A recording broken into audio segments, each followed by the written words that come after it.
Hello students, आज की इस वीडियो में हम लोग एनसीईआरटी गणित कक्षा 9 के प्रश्नावली 12.1 का क्वेश्चन नंबर 4, 5 और 6 ये तीनों क्वेश्चन हल करने वाले हैं।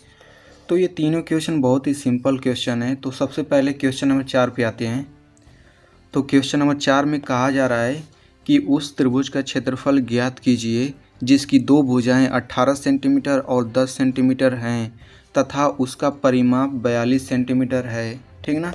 तो सबसे पहले जो जो चीज़ दिया है उसे हम लोग लिख लेते हैं। ठीक, तो हम लोग लिखेंगे दिया है।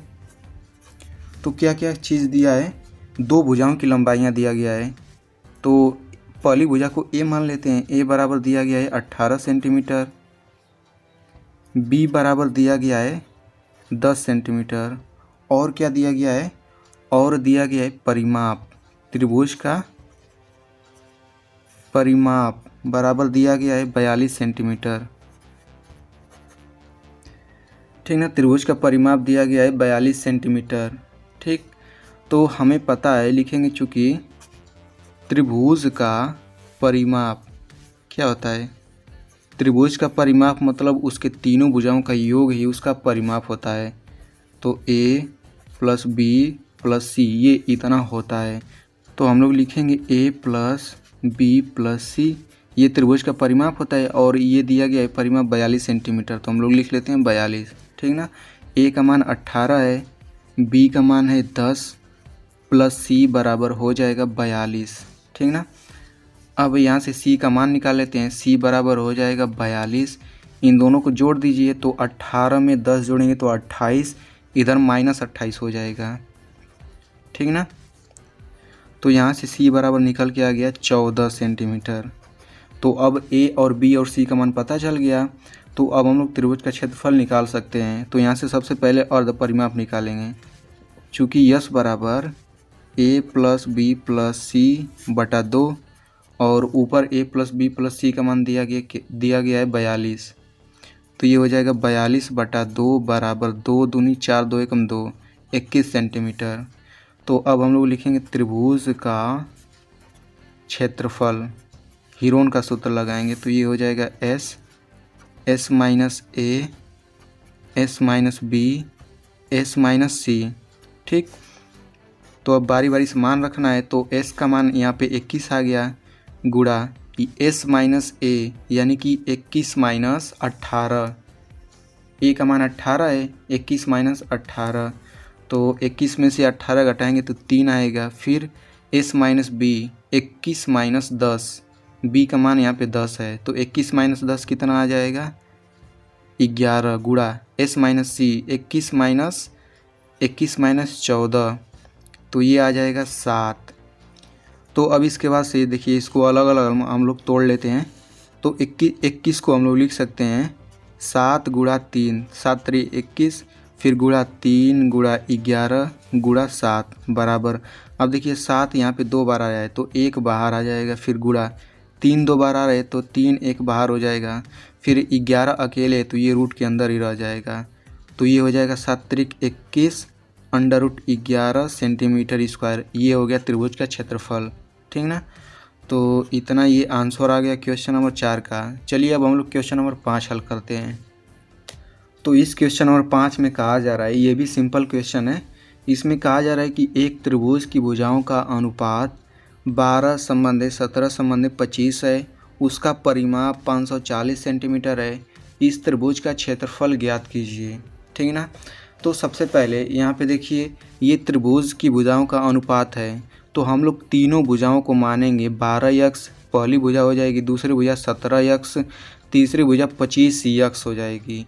अब यहाँ पे परिमाप सेंटीमीटर में है तो इनको हम लोग सेंटीमीटर में रखेंगे। ठीक ना, तो हम लोग लिखेंगे माना त्रिभुज की भुजाएं स्मॉल ए बराबर 12x सेंटीमीटर, स्मॉल बी बराबर 17x सेंटीमीटर और स्मॉल सी बराबर 25x सेंटीमीटर। ठीक ना, यहाँ पे क्योंकि तीनों भुजाओं का अनुपात 12 संबंधित 17 संबंधित 25 दिया था। तो यहाँ पे हम लोग तीनों भुजाओं को कुछ इस तरीके से मान सकते हैं। तो इसके बाद से अब हम लोग लिखेंगे परिमाप। परिमाप दिया गया है कितना, परिमाप बराबर दिया गया है 540 सेंटीमीटर। अब इसके बाद से लिखेंगे चूँकि त्रिभुज का परिमाप, त्रिभुज का परिमाप कितना होता है, a plus B plus C होता है। ठीक, अब a plus B plus C, A B C का मान रख दीजिए। तो a का मान हो जाएगा 12x प्लस b का मान हो जाएगा 17x प्लस c का मान हो जाएगा 25x। इनके बराबर दिया गया है 540 सेंटीमीटर। तो अब हम लोग इन तीनों को जोड़ लेते हैं। तो तीनों को जोड़ने के बाद ये आता है 54x बराबर 540। तो यहाँ से 54 से भाग देंगे तो ये x बराबर 10 आएगा। ठीक ना, तो x बराबर 10 आ गया। तो अब हम लोग लिखेंगे अतः त्रिभुज की भुजाएं, अतः त्रिभुज की भुजाएं। तो त्रिभुज की भुजाएं a बराबर हमने माना था 12x, तो 12 गुणा 10 कितना हो जाएगा 120 सेंटीमीटर। इसी तरीके से b बराबर है 17x, तो ये हो जाएगा 170 सेंटीमीटर। c बराबर है 25x, तो ये हो जाएगा 250 सेंटीमीटर। ठीक ना, तो अब हम लोग लिखेंगे चूँकि s बराबर a प्लस बी प्लस सी बटा 2 बराबर, तो a प्लस बी प्लस सी यानी कि ये परिमाप होता है। तो परिमाप दिया गया है 540 सेंटीमीटर। तो हम लोग लिख लेंगे 540 बटा 2, तो ये हो जाएगा 2 दूनी 4, 2 साते 14, 0 यानी कि 270 सेंटीमीटर आ गया यस का मान। अब यहाँ से लिखेंगे त्रिभुज का क्षेत्रफल। तो त्रिभुज का क्षेत्रफल बराबर हो जाएगा S minus A, S minus B, S minus C. ठीक ना, अब इन तीनों का बारी बारी से मान रखते हैं। तो ये हो जाएगा 270, फिर 270 माइनस ए का मान है 120, फिर 270 माइनस बी का मान है 170, फिर इसी तरीके से 270 माइनस सी का मान है 250। अब इनको घटा देते हैं। तो ये हो जाएगा 270 गुणा, अब 270 में से 120 घटाएंगे तो ये आता है 150। ठीक, फिर गुणा 270 में से 170 घटाएंगे तो ये आएगा 100, फिर गुणा 270 माइनस 250 ये आ जाएगा 20। अब इसके बाद से यदि हम लोग इसका गुणा करके वर्गमूल निकालें तो ये काफ़ी बड़ा हो जाएगा। तो इसको हम लोग लिख लेते हैं कुछ इस तरीके से। तो 270 को लिख लेंगे हम लोग 27 गुणा 10, फिर गुणा इस 150 को लिखेंगे हम लोग 15 गुणा 10, 100 को हम लोग लिख देंगे 100 को लिखेंगे 10 गुणा 10, फिर गुणा 20 को लिखेंगे 2 गुणा 10। ठीक ना, तो यहाँ पे देखिए 10 2 बार आया है तो ये एक 10 बाहर हो जाएगा। यहाँ पे भी 10 2 बार आया है तो इसका भी एक 10 बाहर हो जाएगा। फिर रूट में जो बचा है उसको हम लोग लिख लेते हैं। तो रूट में 27 बचा है तो इसको 27 को लिख सकते हैं हम लोग 3 गुणा 9। ठीक, अब ये 15 बचा है तो 15 को हम लोग लिख सकते हैं 3 गुणा 5, फिर गुणा ये 2 बचा है तो 2 गुणा इस 10 को लिख सकते हैं हम लोग 2 गुणा 5। ठीक ना, तो यहाँ से ये हो गया 10 में 10 का गुणा करेंगे 100। अब यहाँ पे देखिए 3 जो है 2 बार आया है तो एक 3 बाहर हो गया। अब इस 9 को हम लोग लिख सकते हैं 3 गुणा 3, तो इसका भी एक 3 बाहर आ जाएगा।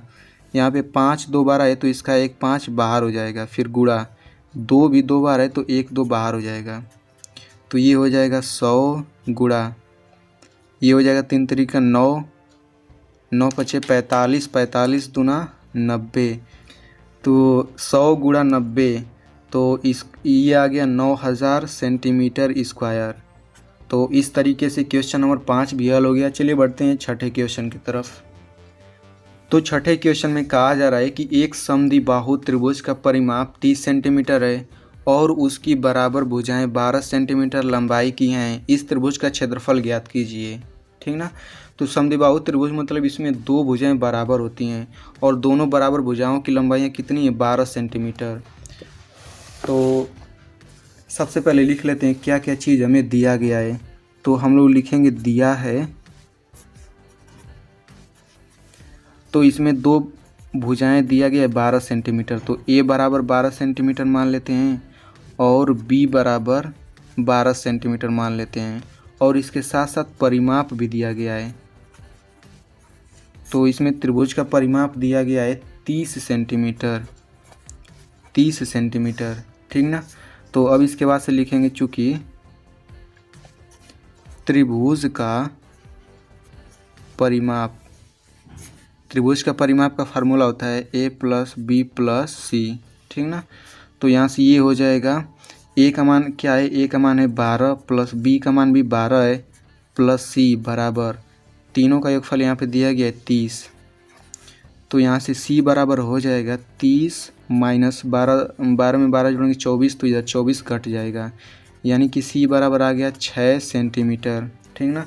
तो जब तीनों भुजाएं पता हो गई तो अब हम लोग इसका क्षेत्रफल निकाल सकते हैं। लिखेंगे चूँकि s बराबर a प्लस बी प्लस सी बटा 2, तो a प्लस बी प्लस सी का मान यहाँ पे दिया गया है 30, यानी परिमाप ही होता है, तो 30 बटा 2 हो जाएगा। इसे हल करेंगे तो 2 एकम 2, 2 पाँचे 10, 15 सेंटीमीटर। तो अब हम लोग लिखेंगे त्रिभुज का क्षेत्रफल, त्रिभुज का क्षेत्रफल बराबर हो जाएगा s गुणा s minus a, s minus b, s minus c बराबर, अब बारी बारी से सबका मान रख दीजिए। तो s बराबर है 15, फिर गुणा s माइनस a, यानी कि 15 माइनस 12, a का मान 12 है तो ये हो जाएगा 13, गुणा फिर s माइनस b, यानी कि 15 माइनस 12, ये 3 आ जाएगा, 15 में से 12 घटाएंगे तो 3 आएगा, तो यहाँ पे भी एक 3 हो जाएगा। फिर गुणा s माइनस c, तो c का मान यहाँ पे आया है 6, तो 15 में से 6 घटाएंगे तो ये आता है 9, ठीक ना। अब इसके बाद से देखिए यहाँ पे 3 2 बार आया है तो एक 3 बाहर हो जाएगा, फिर गुणा इस 9 को लिख सकते हैं 3 गुणा 3, यानी कि इसका भी एक 3 बाहर हो जाएगा। अब ये 15 रूट के अंदर ही रह जाएगा, तो इसे हम लोग अंदर ही रहने देते हैं, रूट 15 बराबर, अब ये हो जाए 3 3 9 रूट 15 सेंटीमीटर स्क्वायर। तो इस तरीके से ये छठा क्वेश्चन भी हल हो गया। तो स्टूडेंट, यदि आप ऐसे ही क्लास 9th के एनसीईआरटी मैथ को सरल तरीके से पढ़ना चाहते हैं तो आप मेरे चैनल को सब्सक्राइब कर सकते हैं और सब्सक्राइब करने के बाद इस घंटे के निशान पे क्लिक करके ऑल पे क्लिक कर दीजिए।